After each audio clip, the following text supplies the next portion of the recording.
It's time to accelerate. Hi, I'm your host, Andy Paul.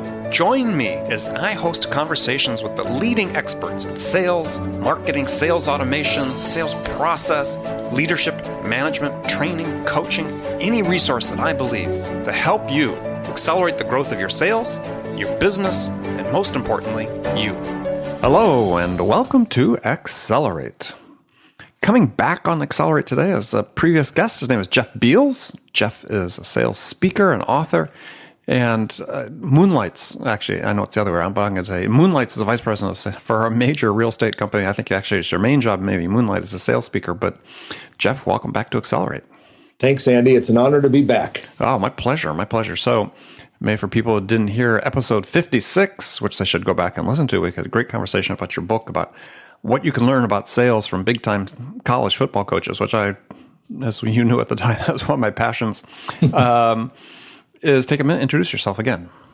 Yeah. Well, I, as you said, am a sales author, speaker, and strategist.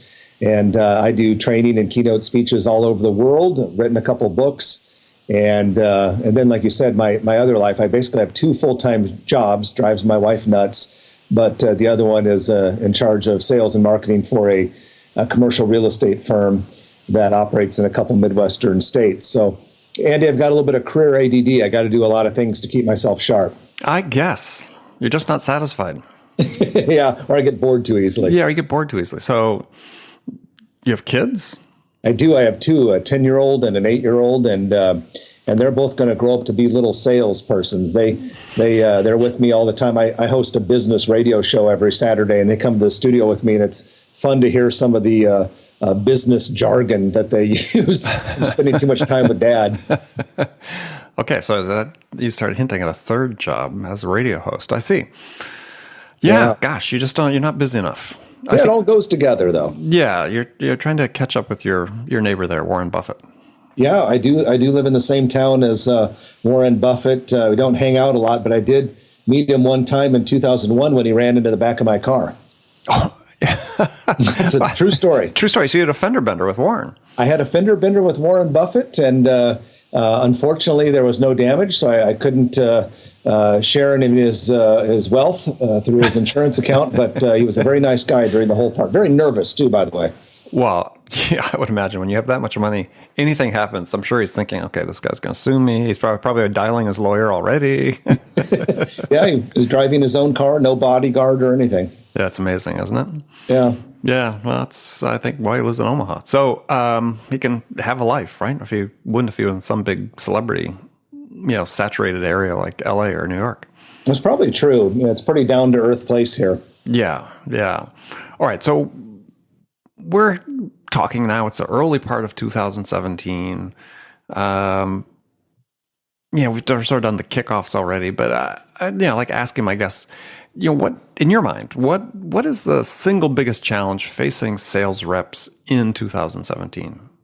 Well, I think there are a lot of them, but if you ask for the single biggest one, it's probably cutting through the clutter, because there is so much noise in the marketplace. It doesn't matter what your industry is, Andy. There's just so much noise, and people's attention, their attention spans are being stretched so far and so wide that I really think that's the hardest thing, is cutting through the clutter. Once you actually have a group of prospects that you're working with, you can use your good skills and let your products and services stand on their own merit. But it's getting harder and harder to reach people where they live and work in the first place. So, okay, what do they do about it? Okay, now we know that's the problem. What's the solution? Yeah, I think in some ways it kind of depends on your selling style and what you sell. But I've always been a big believer in what I like to call grassroots selling methods, in which you find people where they live and work, and you make a connection with them. And I think any industry that lends itself to that has an advantage in a world where it's hard to cut through. In other words, let me translate that. If your industry depends almost exclusively on marketing efforts, it's tough in this day and age, because there are a lot of benefits if you can go reach people one-on-one, face-to-face, or at least over the telephone. Well, but yeah, I think there's a gradation. We're sort of talking about, you said, companies are sort of largely dependent on marketing to generate interest and awareness and leads. On the other hand, you were initially started talking about, the grassroots selling. At least I envision as, sort of the more classic field sales type role. In the middle, then we've got this emerging, inside sales model where, it's not face-to-face, at least oftentimes not in person, or very limited in-person face-to-face connection. So in that environment, I think that's really the hard part for somebody. If your only contact is through email or through phone, how do you cut through the clutter? Well, and that is hard. And I think there are a couple things you can do in that type of marketing-based environment. Number one is you've got to be exceptionally interesting. There's got to be something compelling about your messaging, which allows it to be not only noticed, but certainly given any extra attention in a crazy hyper-active world. And I think the other thing is you always have to remember to be other-focused. In other words, people care about what they care about and pretty much nothing else. And I think those marketing-type salespeople that remember that are more likely to have that email opened or that direct mail piece read than someone who doesn't really obsess about what the reader, listener, viewer cares about. So really research being the key, I guess. And you're saying if we're going to find out write about something somebody cares about, we really need to understand who they are and what they do care about. So that takes some work. Yeah, and I think that's one of the conundrums we face is that, the power of some of the tools we have is to enable sort of this, I'll call it mass personalization, if you will. But on the other hand, the goals that are put out there and the processes in place don't always seem to allow a lot of time for it. No, because the demands on the people who are doing the selling don't seem to be decelerating at all. And the other thing that makes it tough is that any sort of technology that you and your company can use to, as you say, personalized mass marketing, your competitors are probably using it too. And so it is awfully difficult. But I think that's why you really have to, whether you're doing the grassroots type of selling, which I've always greatly preferred, or whether you're in a heavy marketing environment, that other focus, that being obsessed with what the would-be client cares about is paramount. Okay. So part of that grassroots marketing is networking. I know this is a topic that's near and dear to your heart. You had published a book about it called Goals-Based Networking. So what was the impetus to write this book? Well, I've always sold that way. I mean, I started selling things in one way or another 30 years ago. And so I've always believed in selling that way. And certainly in my practice, I do a great deal of inbound marketing work and content marketing work and know that it's important. But ultimately, most of my business comes from getting on the telephone and talking to people or showing up at events and building relationships. And that also helps me even with people who are geographically far flung from me. I go and travel all over the country like I assume you do too, Andy, and I can meet with people before or after a presentation at a conference or some sort of meeting and develop business from those conversations. And I think that ability to be out there in a networking environment and know how to behave in it and know what to do, when to do, what not to do, that can really help you do business. In some ways, maybe even more so in 2017, because people crave that personal touch, at least a personal touch that's relevant and interesting. Well, I think that's right. I mean, somebody had asked me to make a prediction of what I thought was a trend in 2017, and my feeling was that we're going to start seeing the return of the human element in sales. That it's not that we've gone extreme to one way and now going to the other extreme, but we certainly have gone through a period the last couple of years where all the talk has been about technology and process, and not very much about, okay, at the end of the day, you have this issue, I call it the last mile sale, is that just like in the old telecom days where it's easy to get the big data pipes to the central office, but how do you get the connection to the home? Right. Is that last mile. It's the same thing that's true in selling, and that's really where the rubber meets the road. Yeah, you can have all your automation to generate your leads and get people into your funnel, your content marketing, so on and so forth. But at some point, somebody's got to talk to another person. Well, yeah, and the more complicated and big ticket the sale is, the more important that human touch in the last mile probably is. If I'm buying something that's pretty low cost, low risk, fairly commoditized, some ways I prefer to work with a machine. And but if I'm dealing with something that requires budget consideration on my part or a lifestyle change, I definitely want that consultative human approach. Mm-hmm. So back to networking, because it's certainly one way then to start injecting the human element into it, is you get the sense that, again, sort of seeing the change in business models or sales models, that it's almost like, who still networks?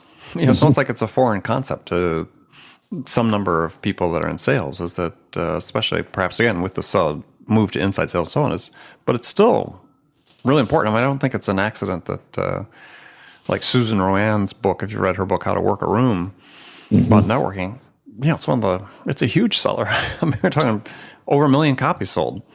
Yeah. People want this knowledge about how do I just make a fundamental connection with another human in an environment that's sort of work related, but not entirely. Well, I think the reason why her book has done so well is because so many people now, as they always have, know innately that networking can make them a lot of money or help them reach their goals or make their work responsibilities easier. They know that, but frankly, they're lousy at it because some people, they're either too gregarious and they think they know everything and they talk too much, or what's more common is they're too socially timid or hesitant, and so they avoid going to certain things because they don't know the right person, or they have unrealistic expectations about what they should get out of a networking event. And so that's why I think it's really important to have a plan, to have a strategy, to have some skills with networking. And again, that's probably why the book you referenced has sold so well. People aren't easy with it. They aren't comfortable with it. But when they learn how to do it, they get a great deal of benefit. Yeah. And so you look at, anybody in professional services, field sales, solopreneurs, I mean, certainly field one of your many responsibilities, real estate, that's fundamentally a local business in many categories. Not exclusively, but that's another one. I mean, it still is very relevant. Oh yeah. I mean, in my life, I'm involved in the sale of real estate, which is a local regional play. But the other part of my life, selling sales training and keynote speeches and books and all that, is very much an international play. And interestingly enough, I derive almost as much benefit from networking-like activities on the consulting and sales training side as I do on my real estate career. Mm-hmm. It's just that if the thing you sell is more national or global, your networking is going to be a little different. It's going to be geographically dispersed. A lot of it's going to be virtual online, but the same principles certainly do apply. So in your case, you said you've on multiple occasions, you get hired by clients overseas to go speak. How are you networking with them? Well, in-person networking with someone who lives in a different country is probably not going to happen all that much. Although once you get there, once you get there, you don't just speak or you don't just do a sales training. There's going to be a reception or a dinner the night before. There's going to be a luncheon the day of.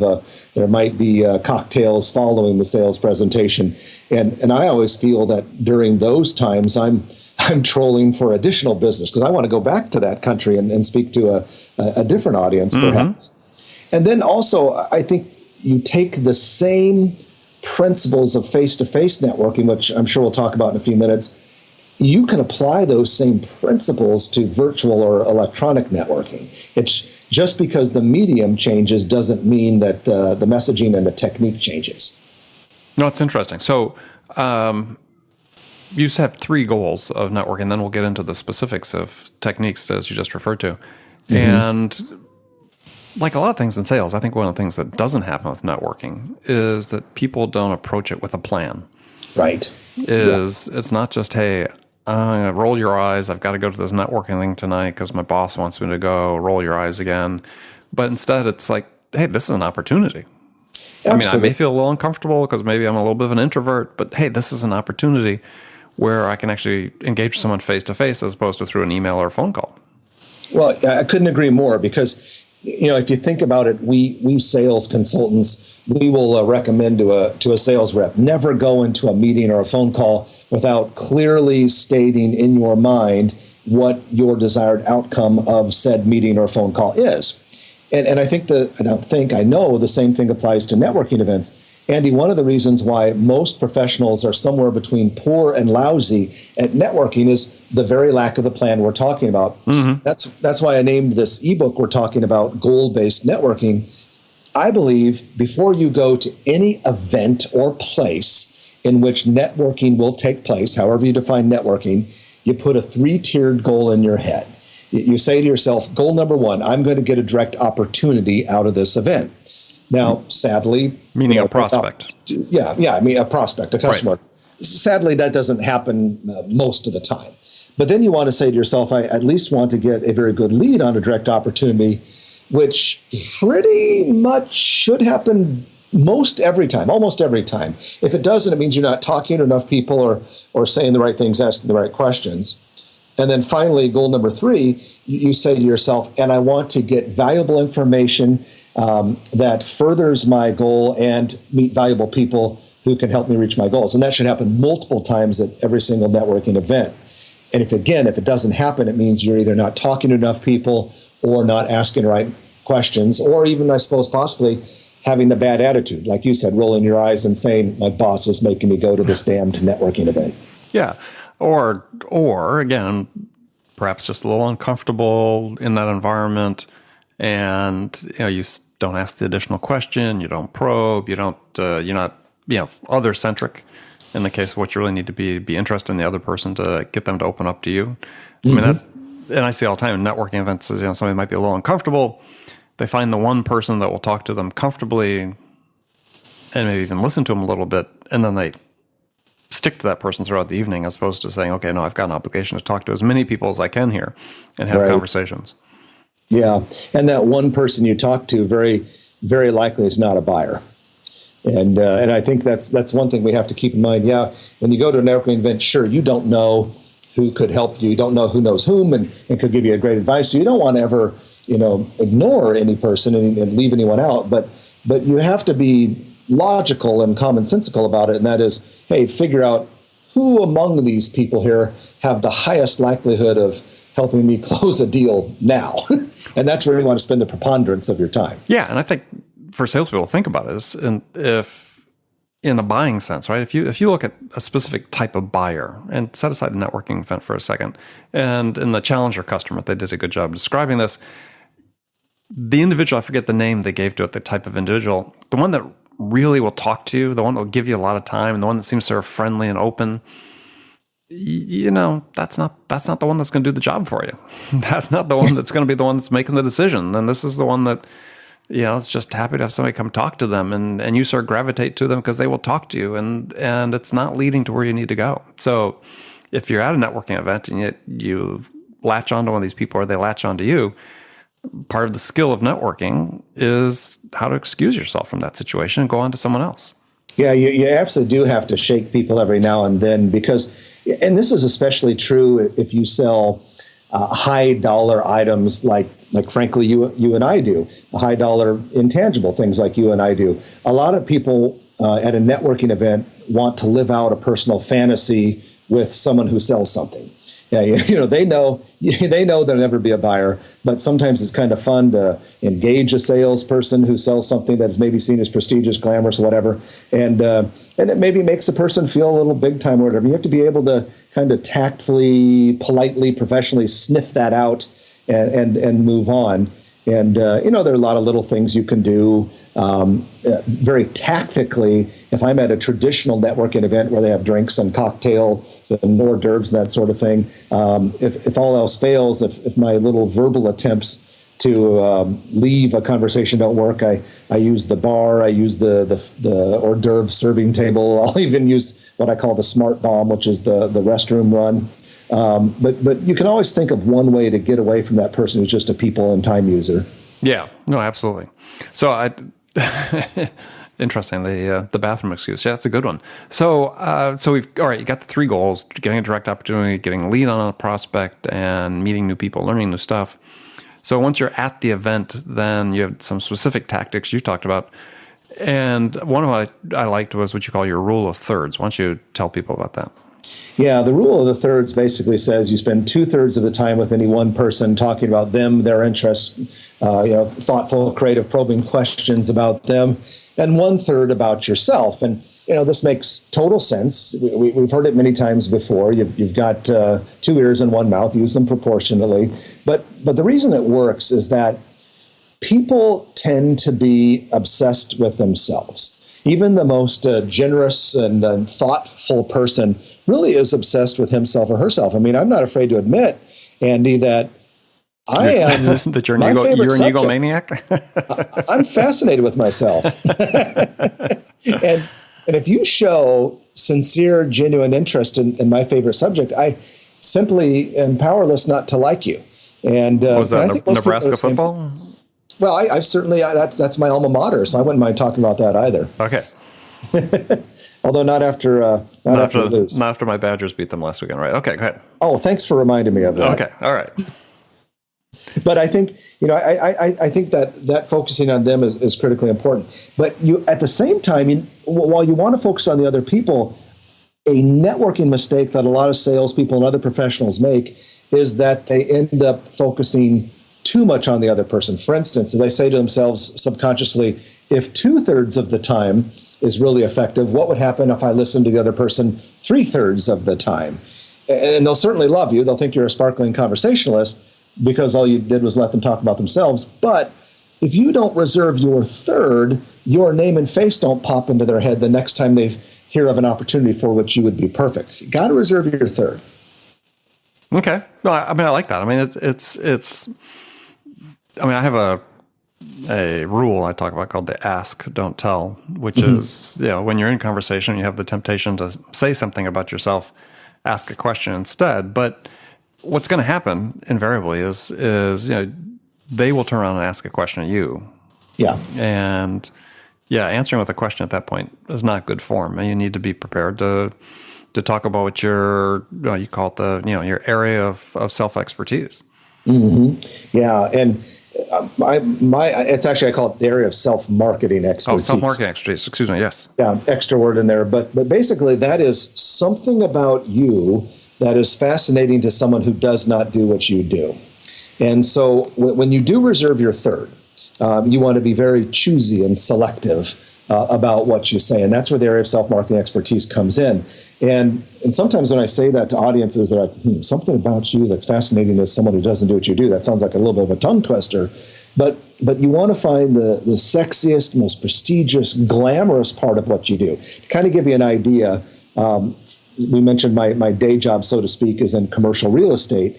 And when I started doing that 16, 17 years ago, I remember once being at a party after I had just been on the job a couple weeks, and everyone was asking me about new buildings being built, or when is this retailer going to come to town, or why are they building so many expensive condos downtown?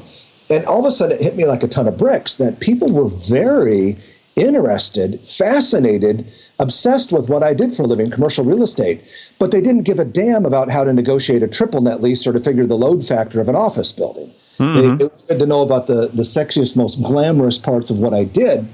Now, no matter what you sell, even if you sell something that, frankly, you think is kind of dull and boring, there's something about it that is interesting to someone who doesn't do it. And by God, that's what you want to focus on. That's what you want to touch on. Leave the behind-the-scenes, inside baseball stuff with your colleagues and only focus on what's glamorous, because if you do that, then you are pleasantly memorable. Yeah, I like that. I mean, so what's glamorous about what you do besides the building and the sales consulting and speaking world? Well, I kind of have an unfair advantage, actually, because the two jobs I have tend to be a little more glamorous than others. For instance, like I said, when people saw me at that party, they want to know about new retailers and cool buildings and all that sort of thing. And so people like that. And then as a speaker and trainer, you meet fascinating people. You go to Class A venues and travel all over the place. So there's certainly some glamour there. But I think ultimately, when the listeners are thinking about their own businesses, and you want to know what's interesting, okay, think back to all the times you have been in public or been at a social event, and think about what people ask you about what you do. And if you're having a hard time coming up with something that would be your area of self-marketing expertise, think about, is there anything about your profession that intimidates people, that they think is funny, that angers them, frustrates them? Is there anything about, are there any perceptions about your industry that would maybe make someone want to do it? Grass is greener on the other side of the fence. Is there any reason why someone would want to reach their fence and nibble on your grass, so to speak? And I think those are the things that lead you to an area of self-marketing expertise. And then I guess finally would be, is there anything about what you do that changes people? Because that whole dynamic of people going through change or becoming someone different or overcoming adversity, if there's anything about your product or service that causes that, that might take you down the path to a very good area of self-marketing expertise. Yeah, I mean, that everybody, you become the hero of the story, and people remember the heroes. Right. Yeah. And, and to kind of give you an idea, like I say, in Omaha, I work in commercial real estate, and in this town, people primarily know me through that role. And I will go to a social setting, and someone will say, oh, well, just last night I was at a social event, and someone came up to me and said, tell me about this big development that's happening just west of the Med Center. I heard there's going to be like hotels and all this sort of stuff there and a bunch of retail and everything else. And what they had heard was absolutely correct. My particular commercial real estate firm has absolutely nothing to do with that project. Yet, because I'm in the field, they expected me to know about it. I did. And so we talked about it a little bit. And that person probably left that conversation thinking, at least subconsciously, Jeff Beals, fascinating guy, commercial real estate. If I ever know anyone that wants to invest in property or lease space, I'm going to send them his way. I'm calling Jeff. Yeah. So one of the strategies you had then for working a networking event too is what you called a positive vision. So what did you mean by that? Well, because a lot of people are somewhat intimidated by networking. One of the things I always recommend is that you should always, as much as possible, go to networking events stone cold by yourself. Don't bring a spouse, significant other, colleague, friend, anyone, because it's almost inevitable, unless the person you are with is an extremely skilled networker, that you will gravitate to them. You'll go, you'll have the hors d'oeuvres. I love the bacon wrapped scallops, if they ever still serve them. And you sit around and talk about shop or life. And so I always say go by yourself, but that scares the hell out of a lot of people because there's something intimidating. It reminds them of the 7th grade dance or something like that, where you go in and you don't know anyone and you have to go up to strangers. And so I think so people get intimidated. I say one of the ways that you can kind of transcend that is to visualize success. So, if you were ever an athlete, your coach may have had you visualize success before a game or a match. It may sound cheesy, but I literally think you do that before a networking event if you need to. Yeah, and I sort of carrying on a little bit with that point too is act a part, right? I mean, this is a perfect opportunity. There's Jill Conrath in her new book talks about this thing, the as if phenomenon, is acting as if you are this type of person. And there's actually research showing that if you do it for sort of short bursts over an extended period of time, that you actually start incorporating some of those things you want to be into your personality and the way you talk and so on. Oh, absolutely, 100%. Through practice and repetition, you can become the type of professional that you want to be. It's just like I know much of our audience are people who work in sales, and a lot of times I'll work with sales reps who will say something like this: well, I'm a lousy closer, or I just don't have what it takes, or I don't think I'll ever be good at closing. And I always say to them, well, what if we really examined the root cause as to why you believe that? And what if we started attacking that? And then what if we started to essentially act like or pretend that you're a really good closer? Over the course of time, you're going to become a highly effective closer. Because our brains are so powerful that we can literally turn ourselves into almost anything that we want to be. Right. Yeah, networking's no exception, Andy. Right. And in fact, we do in life anyway. So that's why I think that it's not really that much of a odd phenomenon, because this is sort of how we grow as individuals. Yeah, absolutely. Yeah, so it's just applying it to this particular instant. Yeah, you can just decide to be outgoing. You can just decide to be networking. competent. You just then after you decide it, have to put in the time and effort. Yeah, I mean it's not going to happen overnight. It's not like you flip a switch, but that's why I said that, as Jill I think talked about in her book, is just you practice it in limited quantities, and eventually it starts to stick. It's like any habit. Mm-hmm. Okay, so last point about networking before we go to the last segment of the show is you had some cautions in the book about virtual networking. I thought was sort of interesting about, because this is an area of debate we see a lot about how much of your personal stuff should you be sharing online, and the impact this can have on your personal branding in business. So you had some thoughts about that?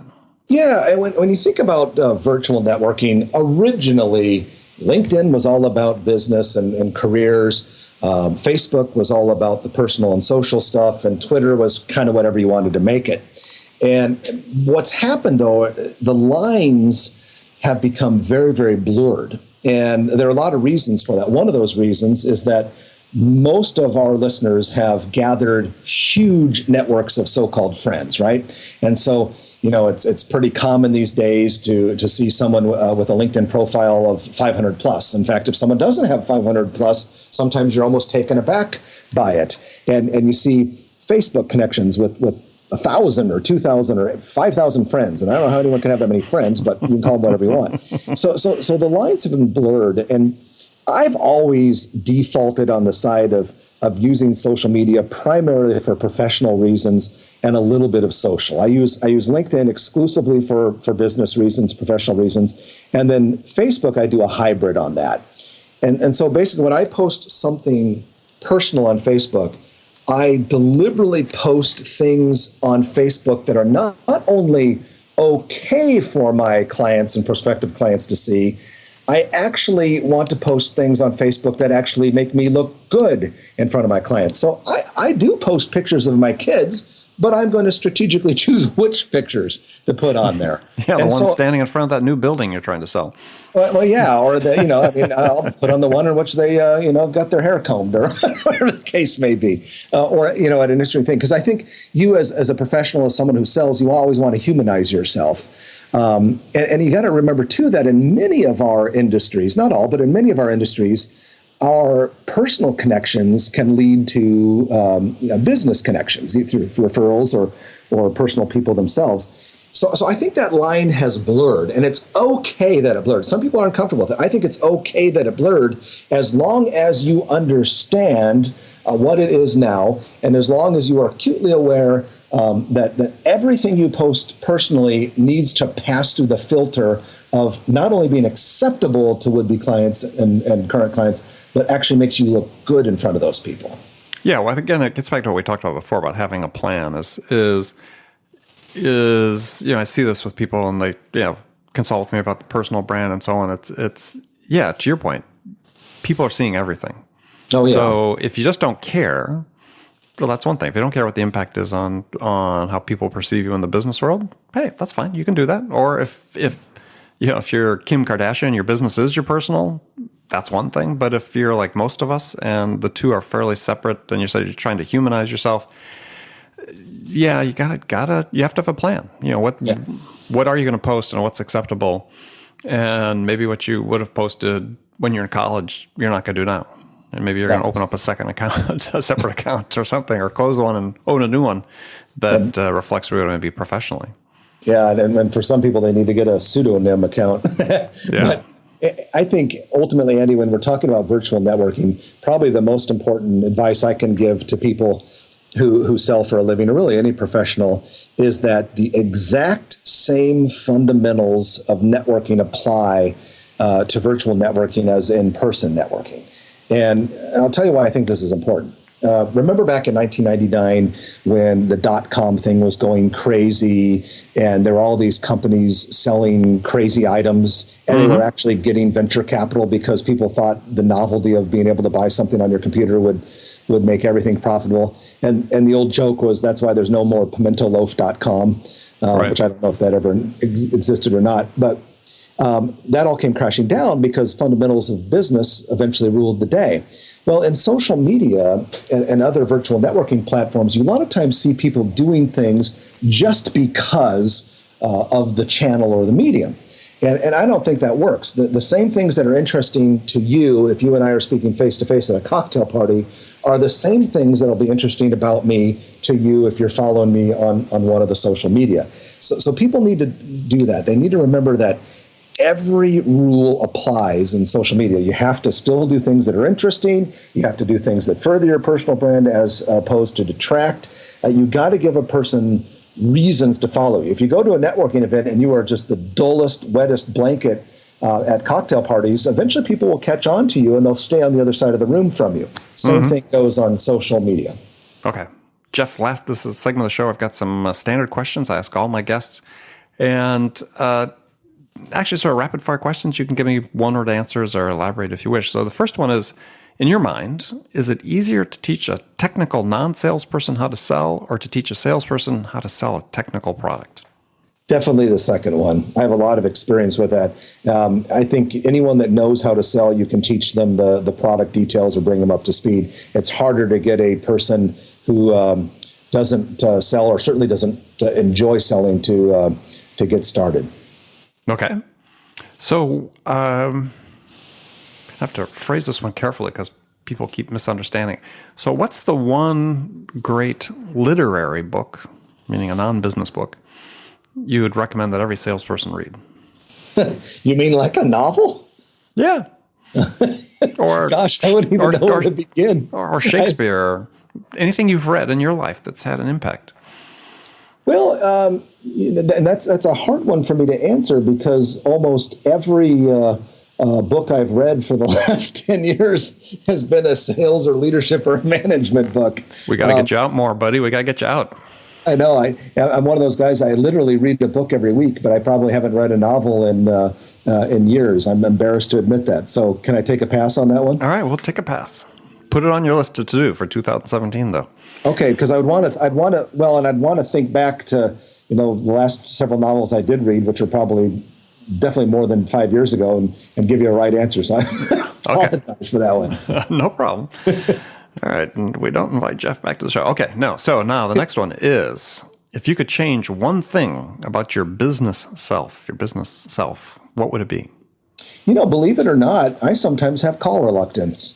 And, I've been selling things for 30 years, but I sometimes, if I have to call a person who lives in the C-suite, I still sometimes get that tinge, and I sometimes will procrastinate. And so even the guy who preaches about sales has to get better himself. Yeah. Well, gosh, I think that's probably universal. All right, last one for you. Do you have a favorite quotation or words of wisdom you live by? Oh, I've got so many of them, but there was one I read recently, and you'll laugh because it's actually a quote on a poster in the bathroom wall at my office. It doesn't matter what the source doesn't matter. Yeah, you see it every day. But it's a quote from Muhammad Ali, and I don't know it word for word, but he talks about all of the preparation that goes into succeeding long before he, quote, dances under those lights, referring to the actual boxing match. And I love it because it reminds me of closing sales.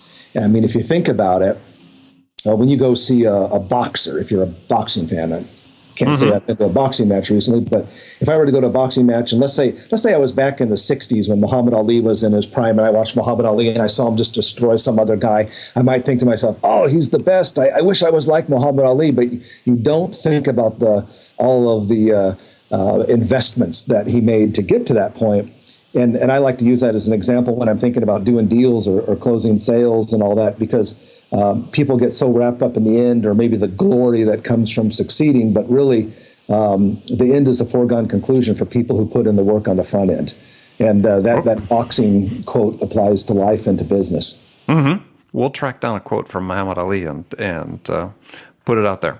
Well, good. Well, Jeff, thanks again for joining me on the show. Tell people how they can find out more about you. Well, they can just go to my website, which is jeffbeals.com, easy enough. And certainly would be happy to connect with any of the listeners on LinkedIn or Twitter. Okay. Yeah, and that's Jeff Beals, Beals spelled B-E-A-L-S. Yep, so, and plural.